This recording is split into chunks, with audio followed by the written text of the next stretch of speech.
नमस्कार दोस्तों, वॉक पे चर्चा में स्वागत।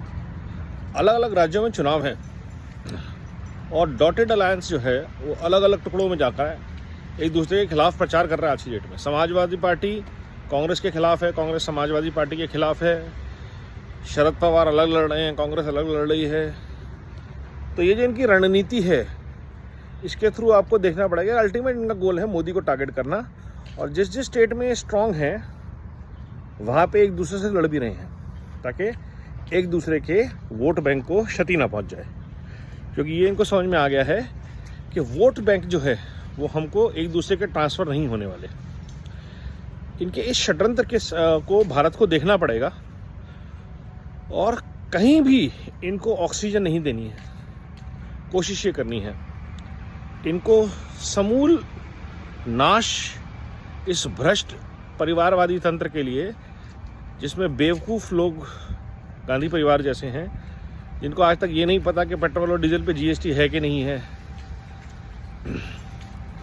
तो अगर हमें इनको बाहर रखना है, अखिलेश या तेजस्वी जैसे लोगों को बाहर रखना है, उद्धव जैसे लोगों को बाहर रखना है सिस्टम के, जो परिवारवाद के बीजों को बाहर रखना है, जो एक पार्टी की सत्ता का हस्तांतरण दूसरे बंदे को हो जाता है फैमिली के, इसके लिए ज़रूरी है कि हर राज्य में जहां परिवारवाद की जड़ें हैं, चाहे वो तेलंगाना हो, चाहे वो बिहार हो, चाहे वो एमपी हो, जहां पे कमलनाथ दिग्विजय के परिवार लड़ रहे हैं, नेक्स्ट जनरेशंस, सब जगह इनका समूल नाश बहुत ज़रूरी है।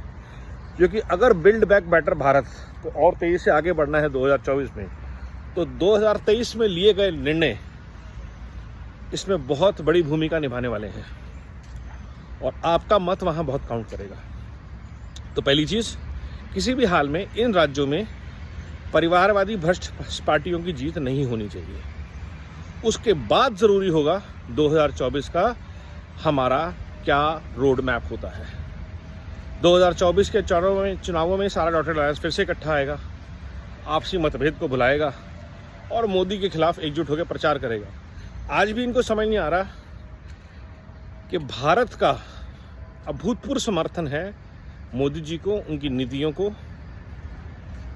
उनके प्रगतिशील सोच को, उनकी ईमानदार छवि को, उनके उस विश्वास को कि भारत के 140 करोड़ लोग मिलके भारत का भाग्य बदल सकते हैं। धर्म और जाति नहीं, मज़हब नहीं, क्षेत्र नहीं, 140 करोड़ भारतीय जहाँ हैं, जिस भाषा में हैं, जैसे हैं, भारत को एक सूत्र में आगे बढ़ना होगा, एक भारत होकर आगे बढ़ना होगा। और ये मंत्र आज की डेट में सिर्फ मोदी दे रहे हैं और यही इन सबका सबसे बड़ा डर है। डर इतना बड़ा है कि जो ईमानदारी की लड़ाई लड़ने दिल्ली में आए थे इन सब भ्रष्टाचारियों के खिलाफ, उसने भी इनके साथ हाथ मिला लिया है। वर्चस्व की लड़ाई है। अभी सबकी किताबें खुलेंगी, जैसे कि जेल जा रहे हैं एक एक करके मंत्री, सब भ्रष्ट हैं और जो भ्रष्ट है उसको मोदी से कष्ट है। तो इन सब का जब तक लड़ाई चलेगी, हिसाब चलेगा। हमको एक बात ध्यान रखनी है कि हमको अपने लक्ष्य से डेविएट नहीं होना जाना। लड़ाइयाँ करवाई जाएंगी, उल्टे सीधे वीडियोज़ निकाले जाएंगे और कहीं कहीं ऐसे नेता भी होंगे मजबूरी में जो नालायक होंगे और भाजपा की तरफ से लड़ेंगे, शायद उनका भी समर्थन करना पड़ेगा। मैं आज बोल रहा हूँ इस चीज़ को। कहीं जैसे हमारे नोएडा के एक एमपी हैं, उनके खिलाफ नोएडा में बहुत रोष है, काम नहीं किया है, पिछले 5 साल से कहीं दिखे नहीं हैं।